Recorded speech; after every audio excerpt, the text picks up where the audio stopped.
A new poll revealed who people think should be the next James Bond. Amazon dropped a trailer for its new rated R superhero TV show. And George Lucas pissed everybody off by revealing his favorite Star Wars character. Welcome to the newest episode of SDW. Super Dario World! It's a me, Dario! Woohoo!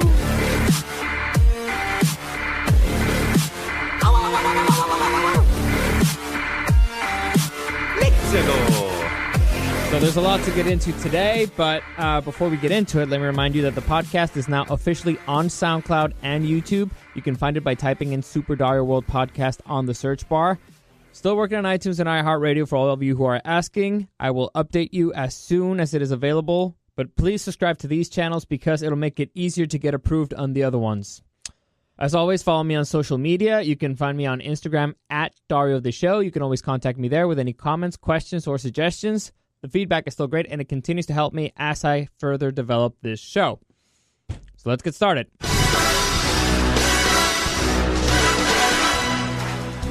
The newest James Bond film, which as of now is titled Bond 25, is due to hit cinemas on April 8th, 2020, and it will be Daniel Craig's final time playing the character. So, with that in mind, the question arose on the internet, who should be the next James Bond? And the website comingsoon.net made a poll asking two questions. First off, should it be a famous actor to play the next James Bond?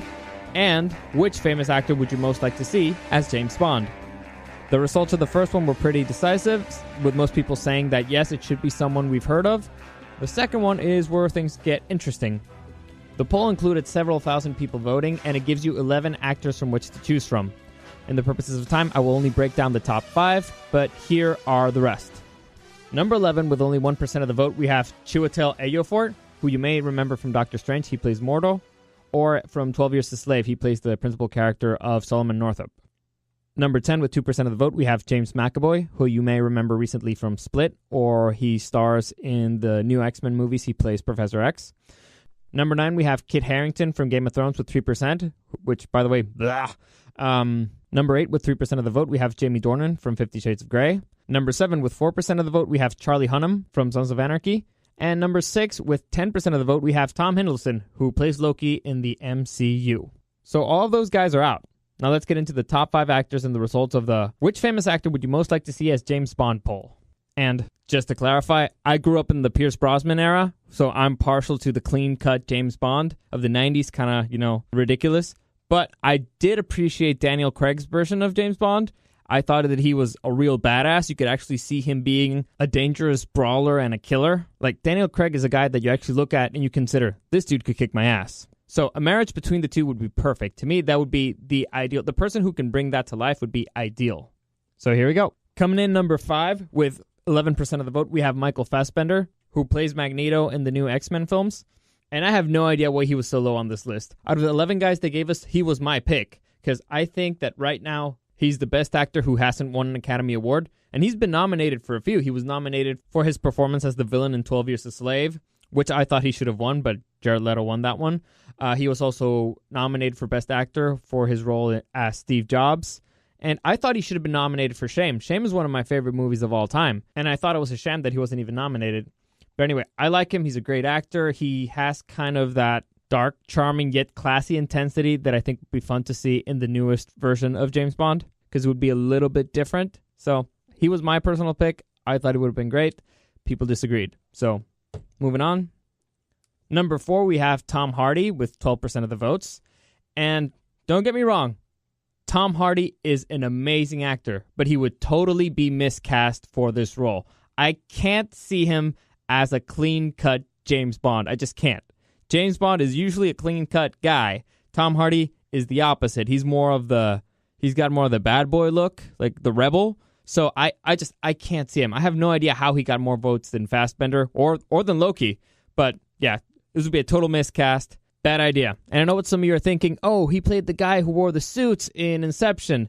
Very different character. And also he was more of a naughty character, which could be James Bond's bag. But I don't see it. Overall, I can't see him do it.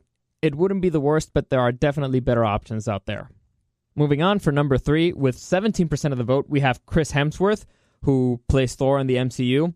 Now, Thor's interesting because I immediately eliminated him in my head when I saw him from the list because I thought that the dude's too tall. He's like 6'3", and you don't want a spy who stands out that much. But then, as I did some research, I realized that Sean Connery was 6'2", so it's not that big of a difference. So it's not worthy of eliminating him from this list. Also, I read in an interview, because, again, I did some digging. In an interview, he mentioned that he considered his 2013 movie Rush to be an audition for James Bond, and I'll just read you the quote. When we were shooting Rush, someone said that, and I thought, cool, if this is my audition tape, then great. I don't think you'll ever meet anyone who doesn't want to have a crack at James Bond. I'd love to do it.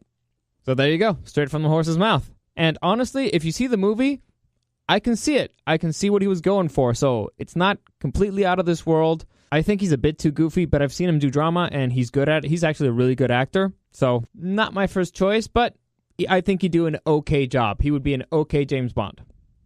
Moving on, for number 2, we had the very controversial pick of Idris Elba with 18%. Idris Elba, you can remember him for playing Heimdall in the Thor movies, and also he played the villain Krall in Star Trek Beyond, and will play the villain in the upcoming Hobbs and Shaw movie. Now, Idris Elba is controversial because Idris Elba is black, and I can't say African American because the dude's British, so it doesn't apply. But it would be the first time that James Bond is portrayed as a black person. So a lot of people don't like it because James Bond is supposed to be Scottish. But honestly, my issue with Idris Elba as James Bond is his age. Dude's 46, so by the time the next James Bond comes out, he'd be 47, let's say a couple of years of pre-production and shooting. So the guy would be pushing 50 by the time the next one came out. And what's the point of getting a 50-year-old James Bond who's only going to appear in one movie? It would make no sense.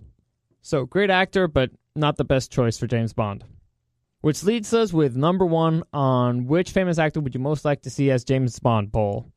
Coming in with 19% of the vote, just 1% higher than Idris Elba, is Henry Cavill. You know, Superman, the guy who plays Superman. And so it took me a minute to kind of put him into context, but honestly, I like the pick. He would be a pretty good choice. For those of you who've seen his movie, The Man from U.N.C.L.E., he plays kind of a CIA version of a James Bond character, so all he had to do is stop pretending to make an American accent and just speak how he would normally speak. And if you saw him in Mission Impossible Fallout, he did a pretty good job, again, in that type of a role. So I like him. He's actually a pretty good pick for this. And he's younger than Fassbender. I think he's the same age as Hemsworth. So age-wise, he'd be correct. And we've seen him do similar roles before, so I can see why he got number 1 in this poll. If it were up to me, my number 1 would be Fassbender. Oh, number 2 is a tie between Hemsworth and Cavill. I'm going Cavill. I'll stick, all right. Number 2, Cavill. Number 3, Hemsworth. Just because I think Cavill is a little bit better at playing the stoic, kind of broody characters. But it's close. Anyway, those would be my top 3 actors from this list that I would like to see play James Bond. So, okay. Let's move on to the boys. So with Netflix having The Umbrella Academy and HBO having the upcoming Watchmen TV show, Amazon couldn't be left behind and needed to get into the superhero game. And today, they released the newest trailer for their upcoming superhero TV show called The Boys, which looks freaking amazing. And as I was watching it, I was tingling, in all the right places. That sounded kind of weird, but accurate. And here's the premise, and I'll go into why I like this show. So the premise is, The Boys takes place in a world where superheroes embrace the darker side of their massive celebrity and fame, and revolves around a group of vigilantes informally known as The Boys, who set out to take down corrupt superheroes with no more than blue-collar grit and a willingness to fight dirty. So, in a nutshell, it's about a group of vigilantes trying to take down a group of naughty superheroes. Like, imagine the Avengers gone bad, or the Justice League gone bad. Here's a bit of the trailer so you can kind of get the vibe they're going for. People love superheroes. But if you knew half the shit they get up to.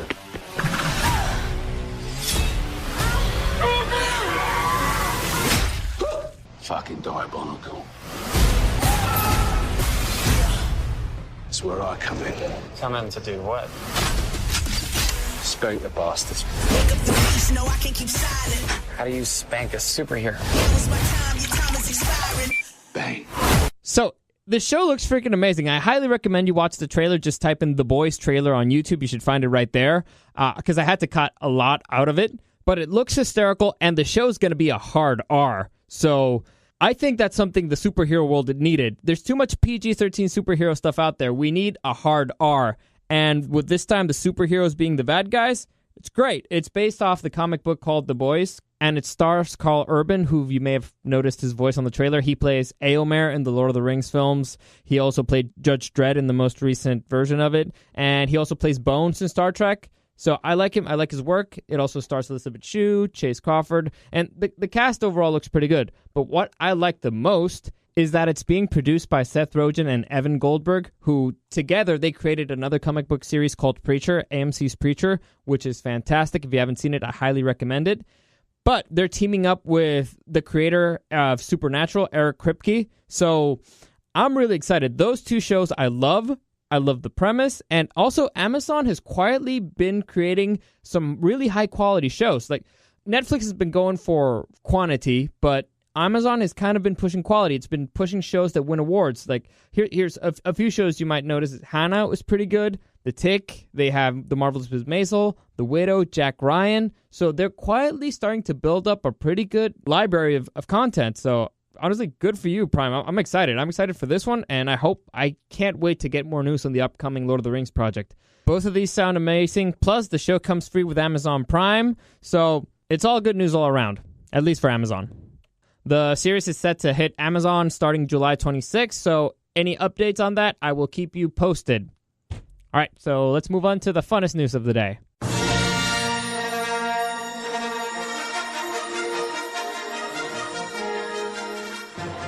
Honestly, it wasn't my intention to talk about Star Wars so much during this podcast. It just happened that way. It was one of the headlines that caught my attention this morning, so I'll keep this one brief. So during a video that aired ahead of the 20th anniversary panel for the Phantom Menace during the Star Wars celebration, George Lucas mentioned that his favorite character was one of the most hated characters in the Star Wars universe, Jar Jar Binks. And his explanation is basically it's because of his love of CGI and the technology that he was developing at that time.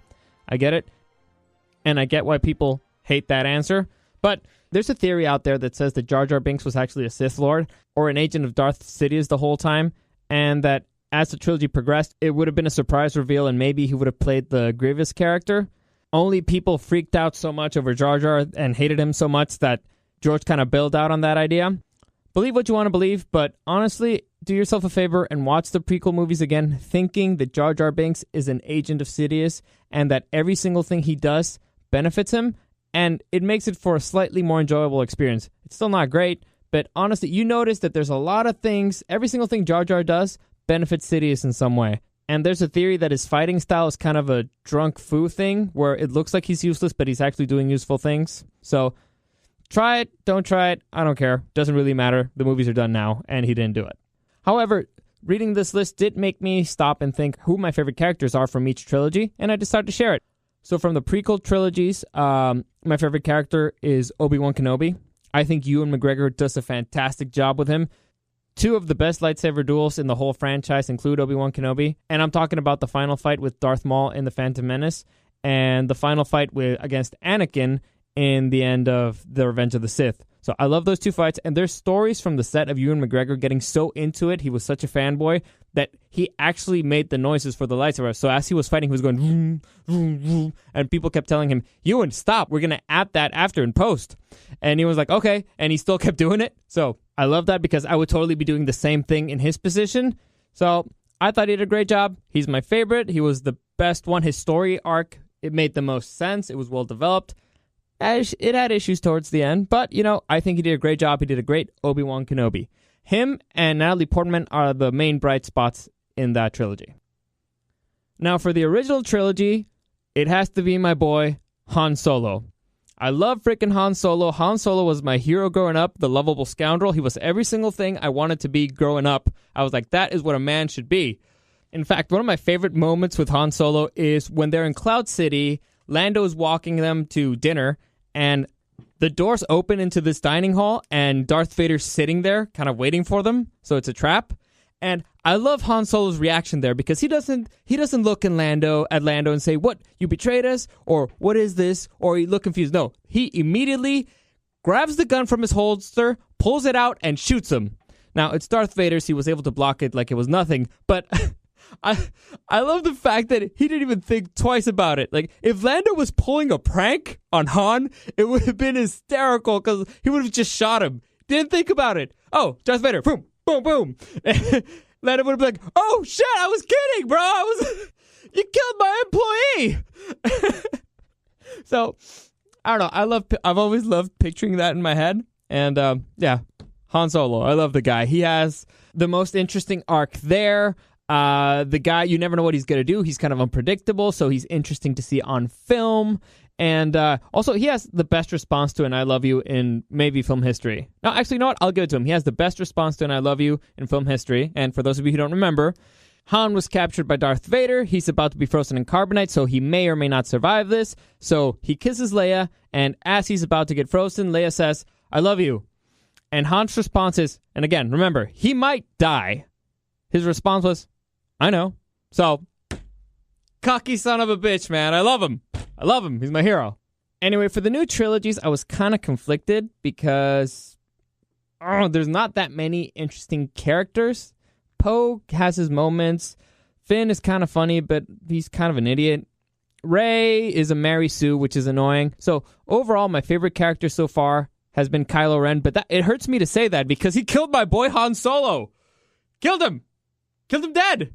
And I kind of hate him for it, but as a character, he has the most interesting arc. He actually has conflict. He's in conflict with himself. The dark side is fighting the light side of the Force. He's kind of a wild card. Again, you don't know really what he's going to do. You kind of have, you're guessing, but it's weird. I kind of found myself rooting for him in the movies. And I like that he wanted to do his own thing, start new. Not Sith, not Jedi, do the new thing, but Rey had to ruin that. So, I don't know. I like him. I feel like he's the most interesting character on screen for the new generation.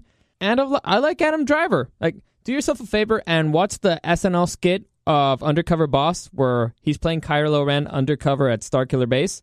It's hysterical. I highly recommend it.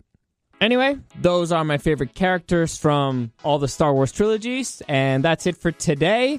So, as always, comments, questions, suggestions, you can find me on Instagram at Dario the Show. Hit me up there. Let me know what you thought of my picks for James Bond or the poll in general. Let me know what you thought of my favorite Star Wars characters. Let's see, am I an idiot? Am I not? I think I got the best one, so let me know yours. And watch the trailer for The Boys. You won't regret it. Thanks for listening, and see you again tomorrow.